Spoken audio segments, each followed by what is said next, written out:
너의 본능을 억제하지 마라. 만일 프로이드라는 사람에 대해서 어떤 색깔을 매긴다면 어떤 색깔이 가장 적합할까? 이 사람에게 화이트색, 노란색, 하늘색, 빨간색 이렇게 하다 보니까 결국 프로이드의 사상의 색은 회색으로 해야 된다라고 이야기를 하고 있습니다.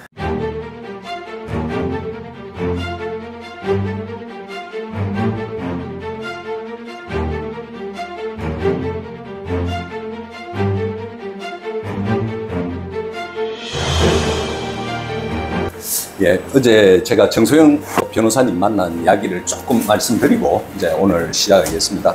변호사님이 연대 영문학과 나왔더라고요. 그렇게 해가지고 한동대에서 로스쿨을 하고 미국에서 국제 변호사, 미국 변호사 자격증을 따가지고 한국에 와서 이제 국제 변호사로서 일을 하고 있습니다. 어제 어떻게 해가지고 이런 세계관을 시작했는가라고 물어보니까 2015년도에 그 미국에서 동성애에 인한 그런 법률들로 인해서 크리스찬들이 피해를 보는 그런 사례들이 많았던 모양이야. 그 판례들을 예를 들면 이제 어떤 빵집인데 동성애가 가가지고 케이크 만들어주세요, 우리 결혼해요 이러니까 안 돼 이렇게 하니까 그 판례에서 지고 뭐 그런 것들 등등이 있었지 않습니까? 그 판례를 한 12가지 쭉 뽑아가지고 이제 자기가 한국어로 번역을 했다고 합니다.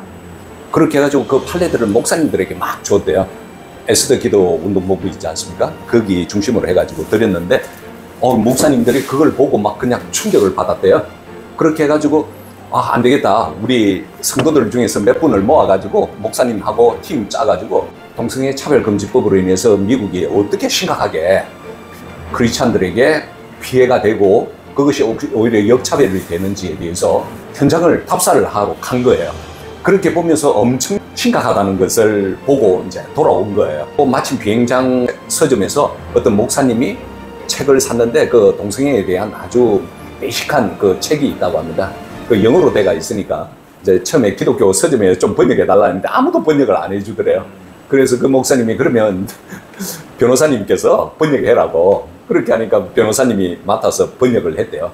그게 오늘 그 A랩이라든지 이런데 동성애에 대해서 교육하고 하는 우리 기독교 단체들 있지 않습니까? 그 교과서처럼 쓰고 있다고 합니다. 이 사례집들을 목사님들에게 전하면서 수백 명 목사님들이 이 동성애 차별금지법에 대한 그 지식을 얻게 되면서 야, 이렇게 하면 안 된다. 그래서 작년에 보면 10월 달인가요? 그 동성애 차별금지법 우리 반대한다라고 해가지고 광화문 집회에 서울역 앞에 집회가 있었지 않습니까? 그게 가능했던 것은 이 변호사님이 번역한 이 책으로 인해서 목사님들이 스터디하고 깨어남으로 해서 그게 시작이 된 거라는 거죠. 그 정도로 제가 보니까 세계관이라는 것이 얼마나 중요한지 제가 충격을 받았습니다. 그러면 또 한편으로는 그 이야기를 듣고 미리 준비하지 않으면 닥쳤을 때 그거에 대해서 우리가 디펜스를 하지 못한다는 거죠. 막아내지를 못한다는 거죠. 이제는 교회들이 깨어 있어야 된다는 거예요. 목사님들이 깨어 있어가지고 먼저 공부를 하고 이 위험성에 대해서 얼마나 큰지에 대해서 우리가 공부를 하고 막아내야 된다는 거죠. 제가 홍 목사님께서 이제 이렇게 여러 목사님들을 만났는데 동성애에 대해서 잘 모르던데요 이러니까 그래요? 아직도 모르는 목사님들이 많아요? 농담도 하고 그랬습니다. 실제로 어때요, 목사님? 공부를 안 하시면 따로 모르는 것 같아요. 공부를. 그리고 또 좀 막연하게 알고 있고. 예. 어디서 들었어. 그냥 누가 하던 얘기 그냥. 예. 극하더라. 하는 수준이지. 그게 뭐 진짜로 지금 교회 안에 어떻게 들어와 있고 또 우리 아이들에게 실제로 어떤 영향을 미치고 있고 그런 사회적인 어떤 현상은 어떻게 나타나고 있고 뭐 이런 건 잘 모르시죠. 예. 그렇습니다. 그래서 그걸 듣고 우리 기독교 세계관을 공부하는 것이 얼마나 중요한지 깨달았습니다. 그러면서 그 VON 김영 전 한동대에 이제 교수로 재직하면서 두 분이 아주 절친이라고 합니다. 기독교 세계관을 그 안 믿는 사람들 상대로 공부하자. 그게 세인트 폴 아카데미였다는 겁니다. 그러니까 그거를 공부를 해보니까 안 믿는 사람들도 세계관이 변하니까 막 변화가 보이더라는 거예요.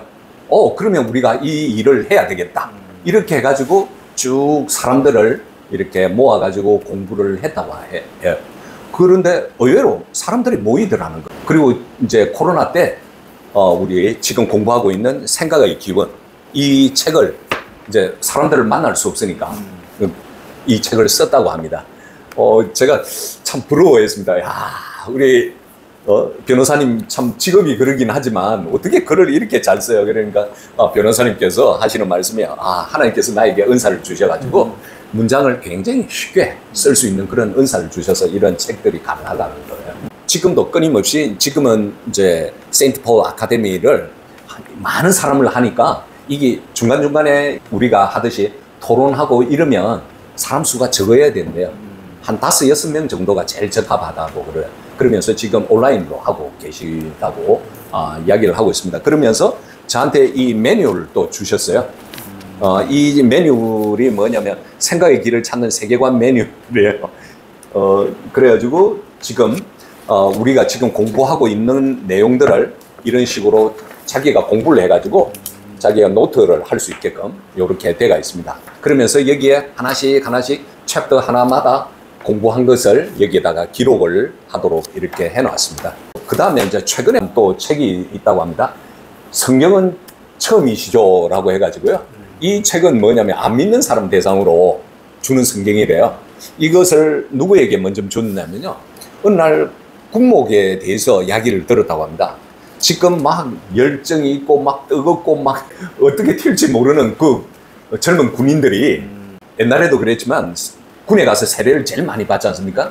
그래서 그 이야기를 듣고 군목을 지원하는 목사님들이 없다는 이야기를 듣고 군목이 있는 목사님들한테 부활절에 이 책을 10권씩 이래가지고 보내줬는데 와, 이 책을 읽고 애들이 그냥 막 뿅 했대요. 그러니까 안 믿는 사람들이 이 책을 읽고 예수님을 알게 되고 예수님에 대해서 좀 더 리얼하게 이렇게 다가설 수 있는 책이었답니다. 그렇게 해가지고 막 요청이 많아가지고 또 찍어가지고 또 나누고 또 찍어가지고 나누고 이랬는데 후원이 필요하다는 식으로 이야기할 정도더라고요. 그래서 저는 보면서 정소영 변호사님은 참 하나님께서 또 이렇게 특별한 은사를 주셨습니다. 그래서 제가 제일 부러워하는 것이 당신에게 첫 번째 제가 유튜브를 하고 이렇게 스터디를 하면서 느꼈던 것이 어휘력이 좋아야 된다.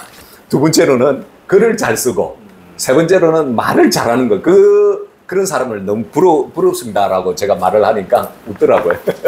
그래서 제가 이런 리퀘스트를 했습니다. 어떤 리퀘스트였냐면 저희들도 이 생각의 기원 이 책 하나가 끝나면 이걸 우리 각자 발표했지 않습니까? 거기에다가 살을 좀 더 붙여가지고 제가 당신의 책 위에다가 그냥 우리의 내용도 같이 이렇게 혼합해서 적겠습니다라고 이야기를 하니까 허락을 해주셨어요. 그래서 저희들도 이 스터디가 끝나면 바로 책 한 권을 출판을 했으면 좋겠습니다. 변호사님은 지금 많이 알려져 가지고요. 굉장히 많은 초청이 있다고 합니다.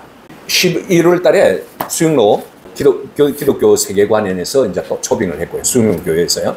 변호사님이 그제인가요? 지금 이제 세계로 교회에서 연합 수련회 하고 있지 않습니까? 한 3, 4천 명이 모여있는 그 상황에서 초빙이 되어가지고 강의를 했다고 합니다.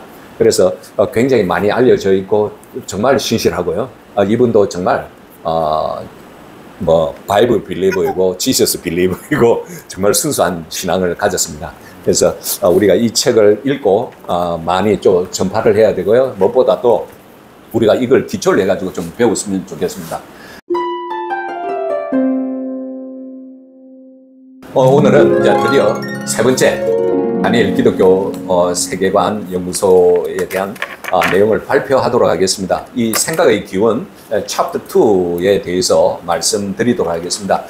지난 시간은 이제 우리 홍 목사님께서 이제 다윈 진화론이 어떻게 하나님의 창조 질서를 부정하고 세상의 가치관을 뒤흔들었는지에 대해서 우리가 함께 살펴보았습니다. 그리고 오늘은 굉장히 또 세계적으로 유명한 정신분석학자, 정신분석의 아버지라고 불릴 만한 프로이트라는 거대한 인물 앞에 섰습니다.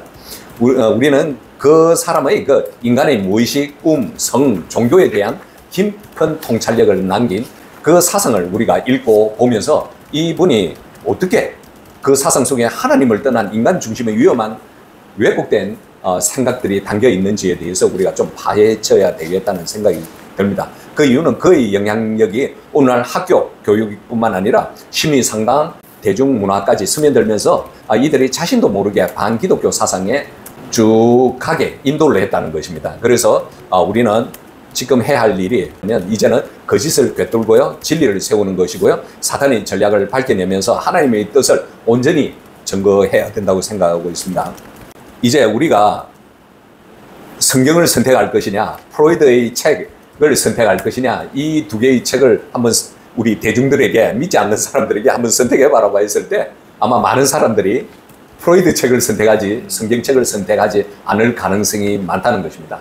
그러므로 해서 우리가 정말 진리를 바로 전하기만 한다면 프로이드 이 책보다는 나는 성경책을 선택하겠어, 이런 사명감을 가지고 우리가 열심히 나아가야 되지 않겠나 하는 생각이 듭니다. 그래서 이제 진리를 향한 탐구를 우리가 함께 시작하면서요, 또 하나님의 시선으로서 세상을 해석하고 진리를 지키는 것이 굉장히 중요하다고 생각을 합니다.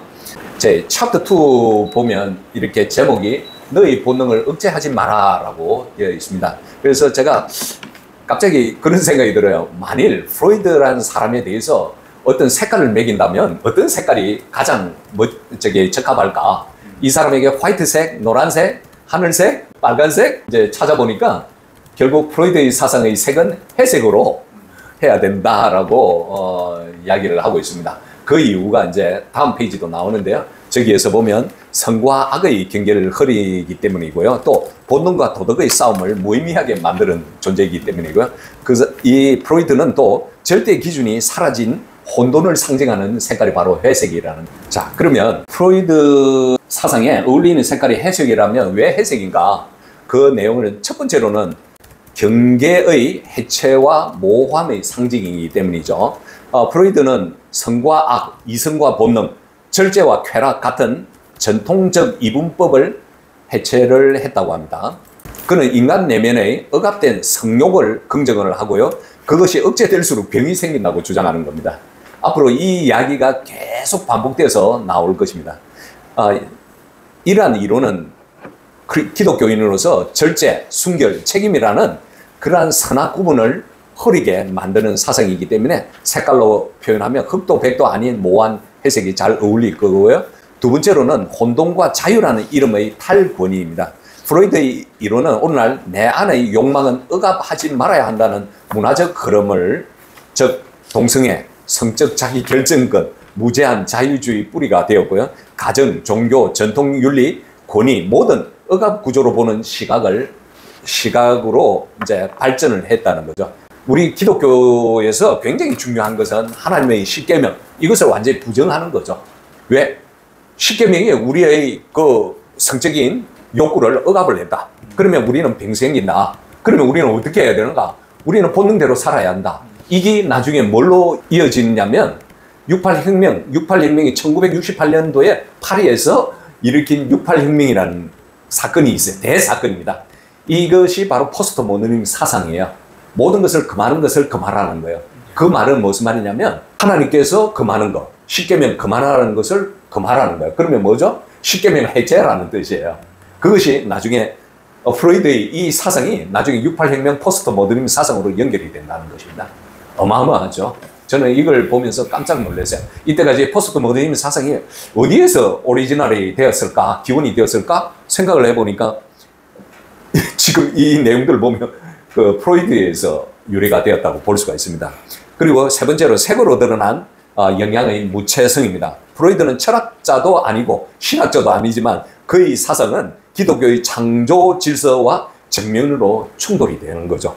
성윤리와 권위 체계를 무색하게 만든 인물입니다. 따라서 정체성과 경계가 무너진 세계를 상징하는 회색이 적합하다는 것을 말씀드리는 거고요.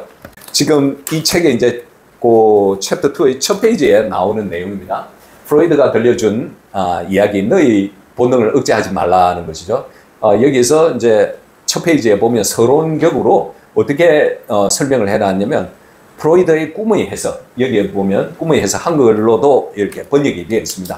꿈의 해석에 대해서 우리 정소영 변호사님이 이제 이렇게 서두를 꺼냈습니다. 왜?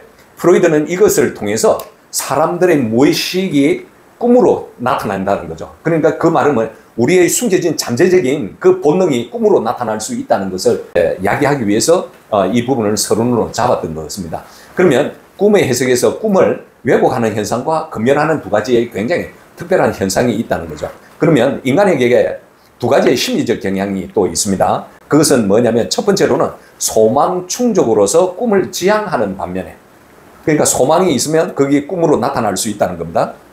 두 번째로는 그 꿈을 꿀 때는 어떻게 검열하고 급기야 표현을 왜곡하도록 강요한다는 것입니다. 예를 들면 이제 뒤에서도 나오지만 반복적으로 하겠습니다. 왜냐하면 이거는 제가 의과대학일 때 정신의학 강의할 때 굉장히 흥미로웠어요. 왜냐하면 완전히 우리가 이때까지 배웠던 그 사상과 의학의 내용과 완전히 달랐기 때문에 많은 학생들이, 우리 의과대학 학생들이 이 프로이드의 분석의학에 대해서 굉장히 흥미를 갖고 들었던 것 같아요. 그런데 지금 되돌아보니까 여기에서 우리가 좀 반론해야 할 부분도 많이 찾아내야 되지 않겠는가, 그런 생각이 듭니다. 그래서 꿈을 꾸었을 때 그냥 자기의 소망을 나타나기도 하지만 그 꿈이 너무 부끄럽거나 그럴 때는 너무 잔인하거나 그럴 때는 그 꿈이 왜곡되어서 나타나는 거죠. 그러니까 자기가 아주 잔인한 본성이 있는데 자기 꿈에서는 어떻게 천사 같은 꿈을 꿀 수가 있다는 겁니다. 이것이 그 꿈을 검열하고 급기야 표현을 왜곡하도록 강요한다는 것이죠. 그 밑에 말에는 이제 조금 어려운 말인데요. 검열을 수용하는 이 두 번째 경향이 허락하지 않는 한 첫 번째의 심리적 경향은 어떤 것도 의식에 끌어올릴 수 없다고 하는 것입니다. 그러면 제가 중학생들도 이해하기 쉬운 말로 한 번 더 좀 표현을 해보겠습니다. 이 문장에 대해서 우리는 잠을 자면서 꿈을 꾸는데 그 꿈은 마음속 진짜 바람이 숨어 있는 경우가 많습니다. 그런데 우리 마음속에 두 가지 힘이 바로 첫 번째, 꿈을 꾸게 만드는 힘이다. 그 꿈을 꾸게 만드는 힘이 뭐냐면 내가 하고 싶은 것, 갖고 싶은 것, 되고 싶은 것들이 꿈으로 나타나게 하려고 하는 마음의 힘이라는 거죠. 두 번째로는 꿈을 숨기고 바꾸는 힘이 있다는 거죠. 그것이 검열이라는 거죠. 어떤 꿈은 앞서 제가 말씀드렸죠. 부끄럽고 무섭거나 사회적으로 안 좋은 내용일 때는 그 우리의 마음가짐, 그것을 직접 보이지 않도록 바꾸고 숨기는 그러한 기능이 있다고 프로이드는 이야기를 하고 있습니다. 앞서 제가 예를 들었죠. 조금 순한 예를 들겠습니다. 누군가를 미워하지만 꿈에서는 그 사람에게 선물을 주는 그런 이상한 꿈을 꾸게 된다는 것입니다. 그러니까 꿈이, 우리가 이제 이럴 때 보면 나 꿈을 꿨어 이러면 친구들이 너 개꿈이야 그리고 또 뭐라고 하죠? 꿈을 반대로 해석하면 돼 하고 그런 이야기를 종종 들었죠. 그래서 우리가 꾸는 꿈은 원하는 것을 드러내는 힘과 그것을 감추고 바꾸려는 힘이 서로 우리 마음속에 무의식 세계에서 싸우고 있다는 거죠. 그래서 꿈은 엉뚱하게 이상하게 보일 수가 있고 사실은 내 진짜 감정이나 생각은 어디에요? 숨겨져 있다는 겁니다. 이거를 이제 프로이드의 꿈의 해석에서 처음으로 강조를 하는 것이죠. 그러다 보니까 꿈을 통해서 자기의 무의식의 본성이 드러나기도 한다, 이렇게 표현을 하는 거죠. 왜? 이 책의 그 2장에서 꿈은 왜곡되어 나타난다는 그 챕터 2가 있습니다. 거기에서 이런 문장이 있는데 제가 1번, 2번, 3번이라는 문장으로 제가 적어놨습니다. 첫 번째로는 무의식 차원의 충동들은 어디선가 저지당할 것을 확신하고 있기 때문에 심리적 저지를 받지 않는다. 이 무슨 말인가 잘 모르시겠죠? 네, 제가 다음 페이지에 해석을 해드리겠습니다. 두 번째로는 어쨌든 그만하게 서 있는 우리 미덕의 토대를 파헤쳐 깊이 알게 된다는 것은 바람직한 일이다. 자, 그것도 다음 페이지에 설명드리겠습니다. 세 번째로는, 세 번째 말은 좀 이해가 될 겁니다. 종잡을 수 없을 만큼 복잡한 인간의 성격을 우리의 낡은 도덕률이 원하는 대로 이거 아니면 저것이라는 식으로 해결하기란 불가능하다라는 것입니다. 그러면 꿈은 왜곡되어서 나타난다고 했는데요. 그 첫 번째 질문에 대해서 여러분들에게 좀 쉽게 설명을 해드리겠습니다. 예. 우리 마음 무의식 차원의 충동들 어디선가 저지당할 것을 확신하고 있기 때문에 심리적 저지를 받지 않는다. 이 말은 무슨 말이냐면 우리 마음속에 있는 무의식적인 욕망이나 감정이 있다는 거죠. 그런데 이 마음들은 그냥 밖으로 나오지 못하고 어디선가 맡기거나 억눌릴 것을 알고 있기 때문에 꿈에서 이상한 모양으로 나타난다는 겁니다. 그러니까 이 위에 있는 문장은 무의식에서 충동들을 이렇게 드러낼 때 분명히 저지당한다는 거예요. 그러면 그것이 심리적으로는 저지받지 않는다는 말은 결국 꿈에서 이게 저지받지 않고 튀어나온다는 것을 설명을 하고 있는 것입니다. 그러면 예를 들겠고요. 그러면 우리 크리스찬들은 이런 꿈을 또 어떻게 해석하고 또 우리는 어떤 대응을 해야 되는가에 대해서 제가 간단한 예를 들어놨습니다. 꿈의 내용은 첫 번째, 일반 사람들의 꿈은 뭐냐면 매번 학교에서 시험지를 찍거나 도망치는 꿈을 반복적으로 꾸게 되죠. 이런 경우에서 해석을 어떻게 하냐면 실패에 대한 극심한 불안, 책임 회피 욕구가 꿈에서 왜곡돼 형태로 나타난다는 것입니다. 혹시 질문 있으시면 언제든지 질문을 해주셔도 좋습니다. 제가 아는 분 중에 예. 늘 학창 시절로 돌아가는 꿈을 꾼대요. 아, 그래가지고 학창 시절에 되게 힘들었던 자기가 꿈을 꾸면 지금 몇 살이에요, 미나님은? 40대. 아, 예. 항상 꿈을 꾸면 학창 시절로 돌아가는데. 학창 시절이면 어느 시절입니까? 고등학교 이제 중고등학교. 아, 중고등학교. 네, 얘기를 상담을 해보면 네. 가장 그때 가정적으로도 힘들었고 네. 학교 생활도 힘들었다고 하더라고요. 예. 그러니까 지금 그걸로 따지면은 아, 억압돼 있었던 그게 지금 표출하지 못했던 것들이 꿈에서 이제 나온다는 예. 프로이드가 말하는 예. 그러면 지금은 뭐 하시는 분이죠? 지금은요? 네. 행복하신가요, 그러면? 지금은 예수 잘 믿고? 예수 믿고 예. 신앙생활 잘 하고 있는 분이죠. 아, 그러시구나. 그런데도 네. 꿈을 꾸면 자꾸 학창 시절의 꿈을 꾼다. 예. 그래서 우리 크리스찬들이 꿈을 어떻게 대응해야 되는 건가? 그것도 제가 이제 한 분의 그 장로님의 간증을 통해서 제가 잠시 이제 말씀을 또 드릴게요. 두 번째는 기독교인의 이제 예를 가지고 이제 말씀을 드릴게요. 무의식 차원의 충동을 어디선가 저지당하는 것을 확신하고 있지만 심리적으로 저지받지 않고 튀어나오는 것이 바로 꿈이라고 했지 않습니까? 자, 첫 번째 기독교인 꿈은 내용은 뭐냐면 예배 시간에 핸드폰을 놓치고 허둥대 꿈을 꾸는 거예요. 요즘 핸드폰 쓰는 예배 시간에 카톡 보는 친구들 많잖아요. 제가 이제 한번 조금 이제 예배 일이 있어가지고 예배 시간이 늦었는데 다 이렇게 안에서 예배 보는데 이제 늦게 오신 분은 밖에서 복도에서 예배 보는 경우가 있어요. 그래가지고 제가 사진도 사실 찍어 놓은 거는 있었는데 지워버렸는데 보면 그냥 앉아있고 다 카톡을 보고 있어. 예배 보는 것이 아니고 그런 부분이 있더라고요. 그래서 이렇게 꿈속에서 핸드폰을 놓치고 허둥대는 꿈은 우리가 어떻게 해석해야 하냐, 하나님과의 집중적인 교제가 방해되고 받고 있다는 무의식이라는 거죠. 그렇다고 하면 우리는 어떻게 하냐, 그 무의식에 대해서 자각하고 예배에 대한 태도를 점검을 해야 된다는 것입니다. 그리고 두 번째는 이제 꿈을 꿨는데 막 성경을 빡빡빡빡 찢어버리는 꿈을 꿨다. 이런 꿈의 해석은 무의식에서 말씀에 대한 저항이에요.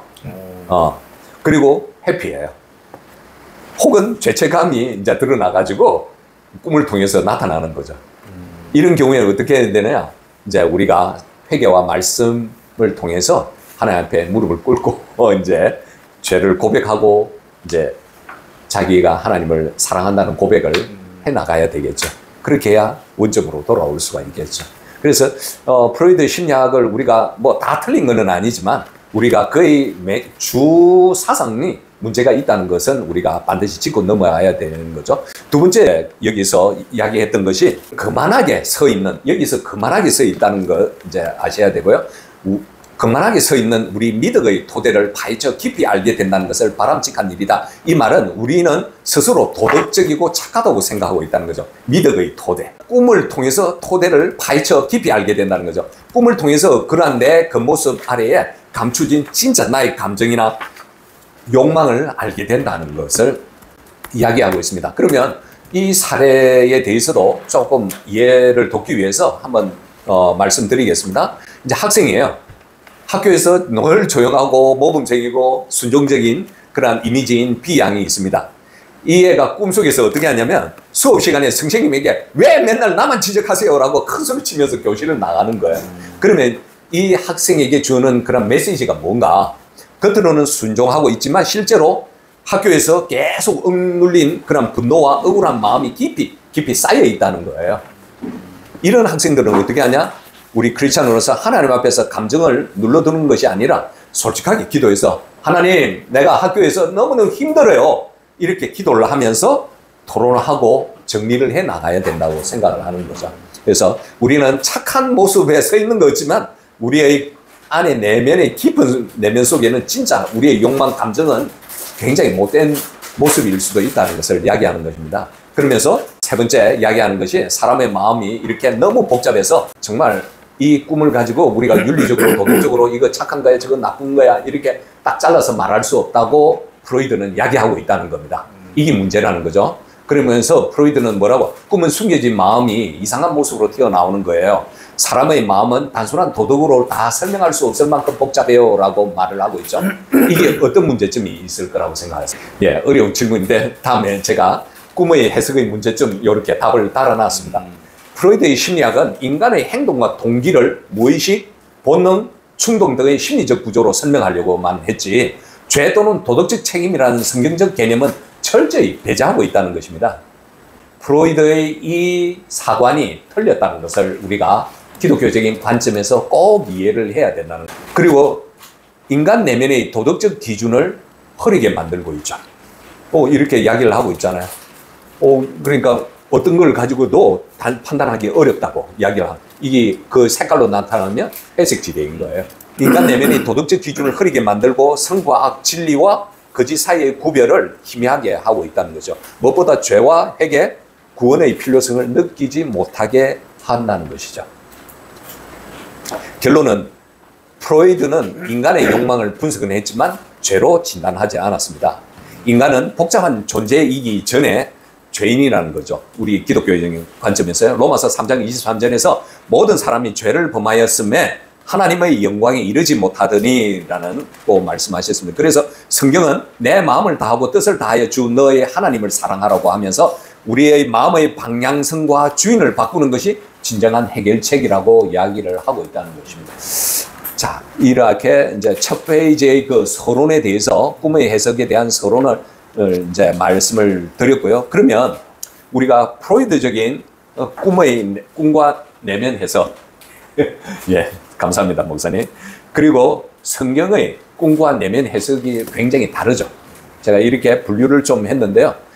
프로이드 정신분석학적으로 꿈의 출처는 앞서 말한 것처럼 억눌린 욕망과 무의식의 표현이에요. 그러면 성경적으로 꿈의 출처는 하나님이 보여주시는 계시 또는 인도 해석이 될 수가 있죠. 그리고 프로이드의 무의식의 해석은 어떻게 하냐?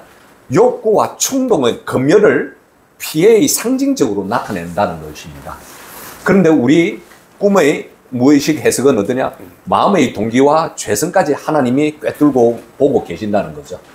그러면 프로이드가 말하는 그 꿈의 해석은 왜곡되어가지고 나타나는 게 자기의 진정한 본성이 뭔지를 알 수가 없을 수도 있죠. 앞서 말씀드렸죠. 왜곡 검열돼가지고 나타나니까 자기는 저놈을 때리고 싶은데 선물을 주는 거예요. 꿈에서는. 그게 정반대의 상황이죠. 그러나 우리 하나님께서는 우리의 마음까지 우리의 죄성까지 꿰뚫고 보고 있다는 것을 우리가 항상 아셔야 된다는 겁니다. 그러면 꿈의 목적은 뭐냐? 프로이드는 억압된 감정의 해소, 자기 이해에 불과하지만 우리 크리스찬은 하나님의 꿈을 통해서 우리에게 무엇을 메시지를 전한다는 것이죠. 이것이 경고일 수도 있고요. 우리에게 큰 소망을 줄 수도 있다는 것입니다. 그러면 우리 크리스찬들은 여기에 대해서 어떻게 해요? 말씀을 통해서 자신을 성찰하고요. 아니면 감사를 할 수가 있죠. 성찰해야 되는 경우에 회개하면서 우리가 변화되어야 된다는 것입니다. 크리스찬 꿈의 실천편. 예, 이희돈 장로님인데요. 저는 15년인가 20년 전에 이희돈 장로님의 테이프를 들으면서 굉장히 많은 도전을 받았습니다. 이분은 뭐 무대뽀예요. 무대뽀라는 표현은 좀 이상하지만 그냥 어떻게 보면 그냥 뭐 베드로처럼 그래요. 어떠냐면 막 믿음과 확신을 가지고 그냥 돌진이에요. 이 사람은 이제 대학 졸업하고 난 뒤에 이제 유럽 가서 공부하고 그때 뭐 유럽에 대한 간증도 있고 이런데 어쨌든 이 사람이 어떤 사람이냐면 이 사람의 최종 이력이 아시아계에서 최초로 그 9.11 테러 아시죠? 무역센터 있지 않습니까? 쌍둥이 빌딩. 전 세계의 무역을 관장하는 아시아계로서 최초의 수석 부총재였어요. 이 사람이. 그 간증을 들어보면 정말 리얼해요. 리얼해요. 정말 믿음으로 사는 사람이에요. 그래서 제가 이희돈 장로님의 간증들을 우리 다니엘 기독교 세계관에다가 이렇게 실어 놓아가지고 이제 실천편이라고 해가지고 좀 이렇게 실어 놓고 싶을 정도더라고요. 자, 그러면 여기에 보면 부인이고요. 부인과 결혼한 장면도 굉장히 어려웠고요. 딸 은혜는 어릴 때 학교도 못 들어가고 멕시코에 그 선교 현장에 데려갔던 아이예요. 그런데 나중에 교통사고로 정말 기적적으로 살아났어요. 그 간증도 있고요. 그리고 이제 아들이고 한 아이는 입양을 했던 걸로 알고 있습니다. 정확하게 제가 얼핏 그렇게 들었는데요. 그렇습니다. 근데 이희돈 장로님이 이제 어떤 꿈을 꿨냐? 저도 15년, 20년 전에 이 꿈의 간증을 듣고 저도 막 불쾌한 꿈 꿀 수도 있고 좋은 꿈 꿀 수도 있고 이러잖아요. 근데 그때부터 이분의 간증대로 하고 있어요. 어떻게? 이분은 좋은 꿈에 대해서 이제 첫 번째 꿈의 스토리를 이야기할게요. 제가 그 꿈 스토리가 생각이 안 나서 최근에 이제 제가 다시 찾아가지고 듣는데 마침내 그 간증편이 엄청나게 많거든요. 이분 한 40개나 돼요. 그래서 어떻게 듣다가 마침 그 부분이 나왔어요. 굉장히 어려운 상황에서 아내가 어떤 꿈을 꿨냐면 여보 우리 로또 당첨됐어. 60만 불. 그래서 어떻게 해서 이렇게 하니까 부인이 우리 필요한 거 이거 사고 저거 사고 또 다른 사람에게 나눠주고 하나님께 11조 드리고 이랬대. 그래서 이인원 장로님이 뭐라고 아내에게 조건을 했냐면 아이 바보야. 너 우리가 꿈꾸는데 꿈에 있는 것마저도 그냥 하나님께 다 드리자. 그랬으면 얼마나 하나님께서 우리를 축복해 주시겠어. 그렇게 농담을 하셨다는 거예요. 그러고 난 뒤에 이제 자기들이 어렵게 또 무일푼인 가운데서 $500밖에 없는데 집을 제일 좋은 집을 하나 또 샀대요. 근데 거기에서 또 어떤 꿈을 꾸냐면 아내가 풀장에서 막 팔뚝만한 잉어들이 펄쩍펄쩍 뛰는 거예요.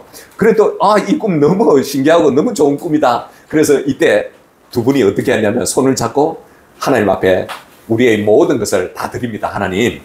그런데 딱 토를 하나 달아요. 뭐냐면 하나님 우리 좋은 걸 다 드렸으니까요. 하나님 꼭 기억해 주세요. 우리에게 이자는 좀 주세요. 라고 해요. 저는 그렇게 해가지고 정말 저도 좋은 꿈이면 하나님 다 드릴게요. 저에게 이자는 좀 주세요. 이렇게 제가 따라서 흉내를 내었습니다. 지금도 그렇게 하고 있고요. 근데 악한 꿈이 있을 때는 어떻게 해요? 두려움이나 염려로 이루어진 꿈 역시 하나님의 주권 아래에 있는 것임을 인식하고 그것도 하나님 앞에서 내려놓고 기도를 올려야 된다는 거죠. 그런 경우에는 저는 이런 나쁜 꿈에 대해서는 구체적으로 이야기를 안 했는데 저는 이제 이 꿈에 대해서는 반대로 이야기하고 있습니다. 하나님, 사탄의 공격이라면 하나님께서 막아주십시오. 이것도 하나님께 다 드립니다.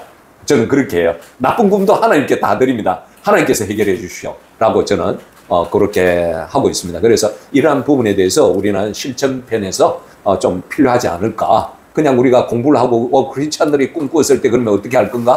저는 이기돈 장로님의 이 간증을 통해서 우리가 꿈꾸었을 때 이 꿈을 또 하나님께 드리는 훈련도 필요하겠다. 그런 생각이 듭니다. 나중에 뒷부분에서 제가 다니엘 꿈과 해목 하나님이 주신 꿈에 대해서 또 설명을 드리도록 하고요. 그거는 다음에 또 설명드리도록 하겠습니다. 자, 그러면 꿈에 대해서도 제가 색깔로 한번 좀 표현해보자. 성경적인 꿈과 프로이드적인 꿈의 색깔이 어떤 색깔이 어울릴까? 성경의 꿈은 하늘에서 온 메시지죠. 프로이드의 꿈은 내면 깊은 본능의 메아리입니다. 그러면 성경적인 꿈은 여기에 보면 하늘색이에요. 하늘빛 파랑은 의미가 뭐냐면 하나님, 계시, 신뢰예요. 그리고 또 하나의 색깔은 금빛 노란색이에요. 이것은 영광, 빛, 인도란 뜻이죠. 성경의 꿈은 거룩함, 명료함, 신적 권위를 시각적으로 표현을 하는 게 된다는 것입니다. 그러면 프로이드적 꿈의 색깔은 뭐냐? 진한 자주예요. 진한 자주의 색깔의 의미는 지금 여기에 나타난 진한 자주 색깔은 억압, 회색처럼 보이기도 하죠. 그죠? 억압, 무의식, 욕망이에요. 그리고 또 하는 색깔은 회색, 모함, 검열, 왜곡입니다. 결국 프로이드의 꿈은 혼란, 모함, 자기 중심성을 시각적으로 드러낼 수 있다는 것입니다. 우리 목사님 두 분께서는 이제 아기 가졌을 때 사모님이 아기 가졌을 때나 아니면 아직 자녀들은 결혼 안 했으니까 태몽 꾸어본 적이 있어요? 없죠. 저도 개인적으로 이제 우리 아이들 가졌을 때는 저는 태몽 꾸은 적이 없는데 우리 손녀 임신했을 때 저는 태몽을 꾸었어요. 어떤 꿈을 꿨냐? 너무 기분 좋은 꿈이에요. 그러니까 이게 아주 맑은 생수에서 생명수라고 제가 그냥 표현할게요. 아주 맑은 생명수에서 두 마리의 핑크색 고기가 막 밑에서 놀다가 쫙 올라오는 꿈을 꾸었어요. 그 꿈을 꾸고 하나님 그 꿈을 드립니다. 이렇게 또 한 적이 있습니다. 그래서 태몽에 대해서 아직은 제가 찾아보지를 않았습니다. 한번 나중에 찾아보고 그것은 또 어떤 의미인지 우리 말씀드리도록 하겠습니다. 자, 그러면 또 실천편입니다.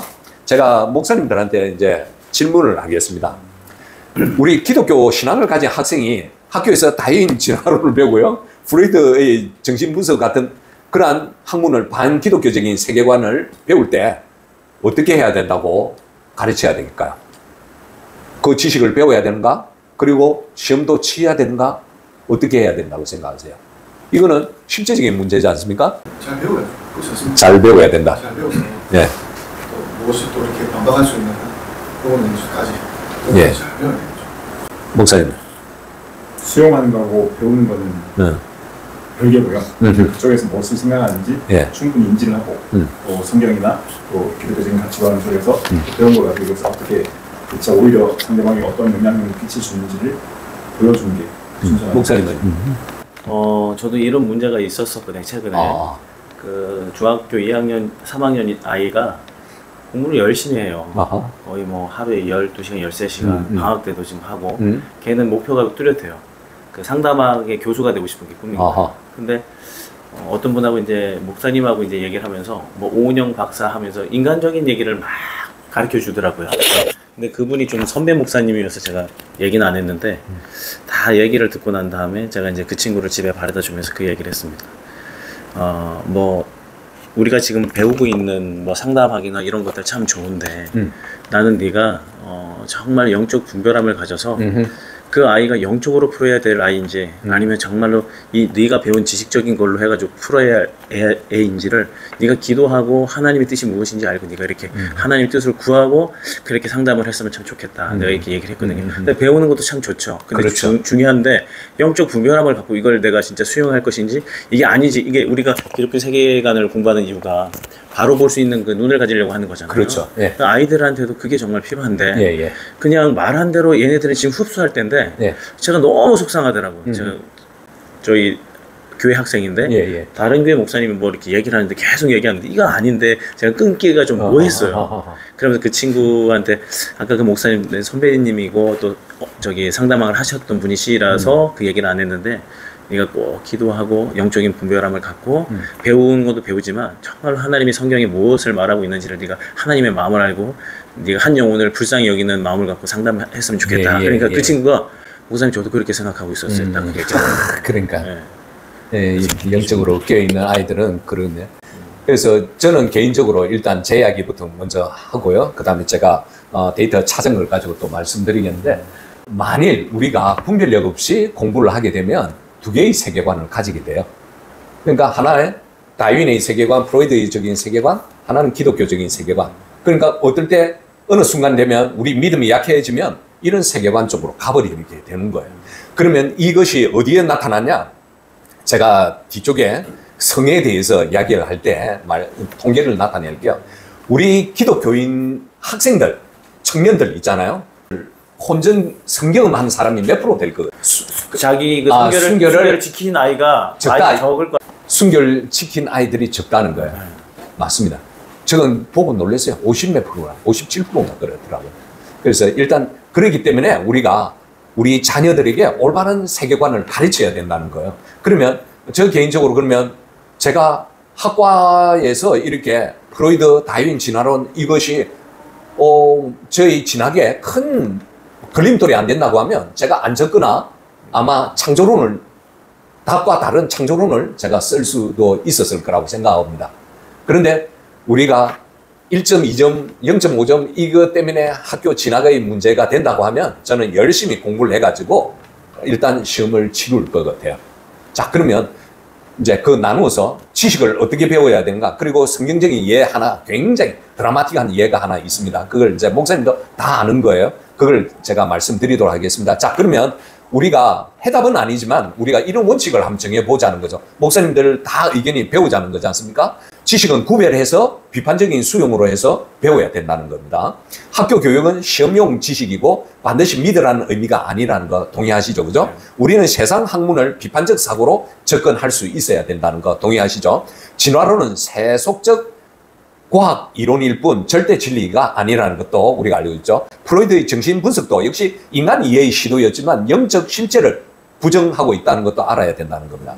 우리가 성경에서 마태복음 10장 16절에 뱀같이 지혜롭고 비둘기같이 순결하라고 했습니다. 학교에서는 지혜롭게 배우되 신앙의 중심을 지키라는 것입니다. 두 번째로는 시험은 어떻게 해야 될 건가? 시험은 믿음의 시험이 아니라 지식의 시험이다. 학교에서 시험을 치룰 때 교과서에서 이렇게 쓰여 있다는 걸 기계적으로 외우는 것일 뿐이니까 나는 이론을 믿는다는 신앙 고백이 아닙니다.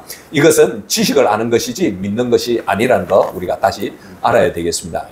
그 다음에 우리는 오히려 이 기회를 통해서 굉장히 중요하죠. 신앙을 더 깊이 고민할 계기로 만들어야 된다는 거죠. 예. 이런 사상들을 이제 공부해서 왜 기독교는 이와 다른가를 고민해 봐야 된다는 거죠. 기독교 신앙은 맹목이 아니라 진리에 대한 확신임을 알게 해야 된다는 거죠.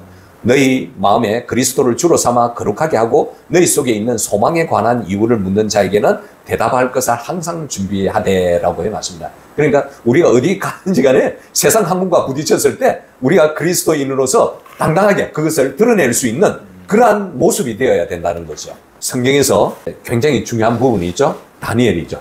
다니엘과 세 친구는 하나님, 목사님 감사합니다. 다니엘과 세 친구는 하나님을 경외하면서도 바벨론의 지혜와 학문을 배웠지 않습니까? 네. 그 당시에 바벨론 시대의 최고의 학문이 그 우상신이잖아요. 우상을 배우는 거지 않습니까? 사실은. 그런 정도, 천문학이라든지 이런 거, 점성술, 이런 것이 최고의 학문이었지 않습니까? 이런 것들을 다니엘과 세 친구는 결국 배웠습니다. 3년 동안 배워가지고 그 나라의 박사로 인정을 받으면서 그 다음에 신앙의 정체성은 결코 잃지 않았다는 것은 우리가 말씀을 통해서 잘 나타나지 않습니까? 첫 번째는 세 친구는 우상숭배를 하지 않아가지고 풀무불에 던졌는데 하나님께서 오셔가지고 천사를 통해서 보호를 해주셔가지고 옷자락 하나 티끌도 불타지 않았지 않습니까? 두 번째로는 다니엘도 자기가 하던 대로 예루살렘을 향해서 하나님을 경배 하루에 3번씩 했지 않습니까? 그렇게 해가지고 그 자리에서 바로 체포돼가지고 또 사자굴에 던져졌는데 다니엘은 하나님께서 천사를 보내서 사자의 입을 봉하여 주셨습니다. 그렇게 해가지고 또 다니엘도 정체성을 잊지 않음으로 해서 하나님께서 또 구하여 주시고 인도하여 주신 것처럼 우리는 세상 학문을 배우되 우리의 신앙의 정체성은 결코 잊지 않아야 된다는 거죠. 처음에는 배우지만 나중에는 기독교적인 세계관을 우리로 가득 채워야 될 거라고 저는 생각하고 있습니다. 이는 오늘날 기독교인들이 반기독교적인 이론을 배우는 현실 속에서 진리를 분별하고 지혜롭게 대응해야 함을 보여주는 성경적 굉장히 중요한 본보기라는 겁니다. 결론은 배워야 합니다. 그러나 그대로 믿어서는 안 됩니다. 시험은 응시하되 진리는 성경으로 판단합니다. 하나님은 바벨론에서도 다니엘을 애굽에서도 요셉을 지혜롭게 사용하셨습니다. 세상의 학문을 우리는 정복하고요. 반드시 영적 다니엘이 되어야 되겠다는 것입니다. 제가 서론 한 페이지를 가지고 이렇게 길게 냈습니다. 어떻게 오늘 여기까지만 할까요? 예. 그래서 제가 아마 굉장히 준비를 많이 했습니다. 한 페이지를 가지고 이렇게 디테일하게 했으니까 나중에 요걸 가지고 그냥 글로만 옮기면 책이 나올 수 있게끔 그렇게 해주셨으면 좋을 것 같습니다. 예, 그 다음에 이제 2부에 대해서 또 말씀드리도록 하겠습니다. 감사합니다. 어떻게 괜찮습니까? 네. 좀 이렇게 지겹지 않죠? 이게 강의만 하면 참 지겨울 텐데. 목사님. 예, 혹시 하신 말씀 있으신가요? 아까 이돈 장로님이 좋은 꿈, 나쁜 꿈, 하나님의 계시, 이렇게 본인은 이렇게 꿈을 이렇게 해석한다고 아까 이렇게 나왔더라고요. 네. 대처. 네. 저는 이걸 꿈에 대한 걸 되게 공부를 많이 했어요. 되게 꿈을 저도 많이 꾸고 왜 사람들이 꿈을 꿀까? 그리고 성경에도 꿈에 메시지가 있는 하나님의 메시지 있는 것들을 해서 영적인 책들을 좀 많이 찾아봤거든요. 그러시구나. 보니까 꿈은 내 개인의 꿈이 주시는 경우가 있고 제3자에게 나에게 영적으로 깨어있는 자에게 보여주셔서 그렇죠. 기도하게 하는 제3자의 꿈이 꿀 때도 있고 그리고 꿈은 나의 영적인 상태가 꿈으로 나오는 경우가 있고 그리고 하나님의 아까 있는 메시지가 있는 앞으로 이루어질 일들에 대한 그 미래에 대한 꿈이 나에게 줄 수도 있고 하나님의 뜻이 담겨져 있는 꿈이 이렇게 항상 있더라고요. 그래서 제가 이거를 꿈을 꾸고 난 다음에 제가 이거를 늘 기도의 자리로 갖고 갔어요. 그렇죠. 그거를 기도하면서 하나님께 기도하고 때로는 1시간, 때로는 5시간 기도할 때가 있고 며칠을 기도할 때가 있는데 하나님 꿈을 주실 때는 다 하나님의 메시지가 있더라고요. 그래서 다 풀어주시고 알려주시고 그리고 나중에 그대로 이렇게 누군가에게 전달했는데 그게 나중에 한 달이 됐든 2달이 됐든 이루어지는 일들을 좀 경험하고 난 다음에 꿈은 그래서 제가 하나 깨달은 게 뭐냐면 꿈은 어떤 사람이 많이 있구나. 제가 이게 봤더니 자기 생각이 많고 자기 주관이 뚜렷하고 기도하지 않는 사람들 영적으로 깨어있지 않는 사람들이 꿈을 많이 꿉니다. 영적으로 깨어있는 사람들은 기도하면서 주님을 뜻을 알고 주님을 만나면서 주님의 뜻대로 순종하고 나가는데 꿈이 아까 프로이드가 무의식이라고 했잖아요. 무의식이 사람이 있는 때가 이제 꿈에 있을 때, 잠잘 때 무의식 속에 들어가거든요. 그때 하나님 우리의 생각이 아무것도 없을 때 꿈으로 찾아오셔서 하나님 말씀해 주는. 그래서 꿈을 많이 꾸는 사람들은 제가 그래요. 너 생각이 많구나. 너 기도 안 하는구나. 내가 항상 그러거든요. 근데 거의 맞아. 근데 진짜 기도하는 사람들은 꿈을 잘 안 꾸고 기도를 통해서 말씀을 통해서 하나님을 만나더라고요. 그래서 그러니까 하나님이 뭔가 말을 해주고 싶은데 기도 속에서 말씀 속에서 이게 안 되니까 무의식 속에 하나님이 찾아와가지고 메시지를 주는 경우가 많더라고요. 그래서 이제 목사님 저 무슨 꿈 꿨어요? 무슨 꿈 꿨어요? 그러면 시험 삼아 제가 그걸 가지고 가서 제가 머릿속에 이미지를 그리고 난 다음에 계속 기도를 해요. 그리고 이렇게 말씀을 이제 하나님 주신 깨달은 대로 이렇게 전달했을 때 그렇게 하나님 일하심을 또 경험한 사람들이 많이 있더라고요. 그래서 저도 이 꿈에 대해서 되게 궁금한 게 많았거든요. 저도 꿈도 꿀 때가 있고 또 하나님의 비전이 있는 꿈은 한번 꿈은 10년, 20년이 돼도 잊어버리지 않은 꿈이 몇 가지가 있고 그런 비전이 있는 꿈 같은 경우는 저도 이렇게 붙잡고 이렇게 기도하고 있거든요. 그래서 되게 구체적이고 되게 세분화되어 있고 되게 영적인 꿈입니까? 환상입니까? 꿈입니다. 기도할 때 보는 건 환상이고 그러니까 이제 그런 사모하면서 기도하고 주님 앞에 늘 교제하니까 기도하면 환상을 많이 보여주거든요. 근데 무의식 속에 있을 때 기도하지 않고 영적으로 좀 이제 하나님과 친밀함이 없을 때는 하나님 꿈을 보여주시더라고요. 그래가지고 내가 꿈을 많이 꾸면은 내가 지금 내 생각이 많아. 영적으로 조금 다운돼. 이렇게 제가 체크하고 그럴 때가 있어요. 그리고 누군가 이렇게 꿈을 꾸면 바로 다니엘이나 요셉이 꿈을 하나님 해석해 주셨잖아요. 네. 꿈을 들으면서도 저도 이렇게 하거든요. 하나님 그 요셉에게 임했던 성령이 저한테 임하셔서 꿈을 들었는데 하나님의 뜻이 무엇인지 알게끔 해서 전달할 수 있도록 해달라고 할 때 또 하나님 이렇게 바로바로 이렇게 좀 주시는 그런 감동도 있다. 그래서 되게 꿈에 대해서 그런 게 생각이 많거든요. 근데 아까 무의식 속에 있는데 자기의 그것들이 막 나오는데 하여튼 이거를 하길래 저는 너무 재밌게 좀 듣고 좀 더 이걸 좀 제가 또 공부해서 또 다른 사람들한테 설명을 좀 잘 해줘야 되겠다 그런 생각이 들더라고요.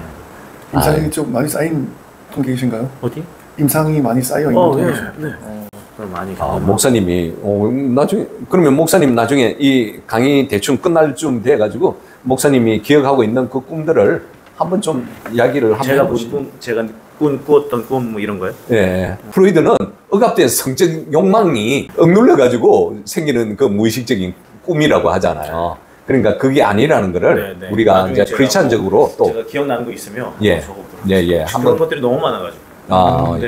목사님은 꿈을 가지고 또 이렇게 그 성경을 읽으면서도 요셉과 다니엘이 꿈을 통해서 하나님을 만나고 하나님 보여주는 저는 그게 확 와닿아서 저도 그런 사람이 되고 싶어요. 그런 기도를 많이 해요. 그래서 또 책을 또 찾아보게 되고 영적인 책도 보게 되고 또 기도도 많이 하고 그래서 네 꿈이 이런 게 있구나. 꿈이 이렇게 하나님 메시지가 있구나. 그러면서 꿈 해석에 대한 영적인 책들이 좀 있습니까? 제가 읽었던 것 같아요. 근데 지금 어떤 책인지 모르겠는데 오래전에 한 20년 전에 그 전에 찾아서 읽고 그런 꿈에 대한 영적인 그거를 책으로 만드는 분들이 예전에는 많이 있었어요. 근데 요즘에는 찾아보기 쉽지 않아요. 그때 오히려 좀 더 신령했을 거예요. 사람들이. 맞아요. 그때 더 맞아요. 뭐 아무것도 없으니까 이제 꿈으로 또 이렇게 깊이 들어가고 연구하고 그래. 저는 이 내용이 깝깝할 것 같다는 생각이 들었는데 생각외로 또 이렇게 너무 목사님은 괜찮으셨어요? 예, 감사합니다. 그러면 막 이어서 계속 다음 주에 또 준비하도록 하겠습니다. 예, 어떻게 우리 목사님 한번 마무리 기도하고 마치도록 하겠습니다. 사랑해 주님 감사합니다. 또 우리 안정용 또 집사님의 연구하고 또 주님의 마음을 가지고 또 강의한 이 모든 것들이 하나님의 한계로 듣고 한계로 흘리지 않게 하여 주시고 우리의 내면에 깊이 새겨져서 하나님의 뜻이 무엇이고 또 하나님의 계획이 무엇이며 하나님의 마음이 무엇인지 우리가 늘 분별하고 늘 주님과 함께 동행하면서 주님의 그 마음이 우리의 마음이 되게 하시고 주님의 뜻이 우리의 뜻이 되게 하시고 주님의 계획이 우리의 계획이 되어 마지막 때 무너졌던 그 하나님의 나라와 하나님의 뜻이 이루는데 기독교 세계관 우리가 정말 주의 마음을 시험해드리는 그 사역을 감당할 수 있는 우리 모두가 되게 하여 주옵소서. 우리는 늘 부족하고 연약합니다. 그래서 주님을 의지할 수밖에 없고 또 주님과 함께 할 수밖에 없습니다. 주님 우리가 교만하지 않게 하여 주시고 늘 겸손함으로 주님을 드러내는 믿음의 자녀들 되게 하여 주시고 마지막 때 무너져가고 있는 이 하나님의 나라와 이 대한민국을 하나님 우리가 세울 수 있는 그런 믿음의 기관이 되게 하시고 믿음의 자녀들이 되게 하여 주시고 늘 성령 충만함으로 마지막 때 정말 하나님의 마음을 시험케 해드리는 그런 믿음의 자녀들 되게 하여 주옵소서. 그러게 하실 주님을 믿고 또 사랑합니다. 우리 주 예수 그리스도 이름으로 감사하며 기도드렸습니다. 아멘. 아멘.